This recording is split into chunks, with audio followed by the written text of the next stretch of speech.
मी काल एक रील्स बघितली ह्याच्यावर यूट्यूबवर. तर त्या रील्समध्ये असं होतं की नवरा आपल्या बायकोला वाटेल तसं बोलतो आणि आईचं वाटेल तसं ऐकतो. म्हणजे आईच्या बाजूनं राहतो, बायकोच्या बाजूनं राहत नाही. तर तिचं असं म्हणणं होतं, म्हणजे त्या रीलमध्ये असं म्हणणं होतं की असं जे करीत असतील त्यांनी बायका करू नये किंवा लग्न करू नये.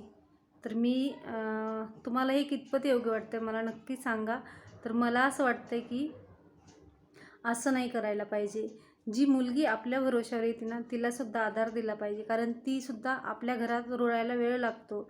आणि त्या मुलीचासुद्धा एक विचार करणं चुकीचं आहे की सगळी बाजू आपलीच घेतली पाहिजे. कारण कसं आहे, ज्यावेळेस आपण नवीन घरामध्ये येतो त्यावेळेस आपल्याला वाटतं की सगळ्यांनी म्हणजे आपल्याला आपल्या भावना समजून घ्याव्यात. तसं सासू सासऱ्यांनासुद्धा वाटतं की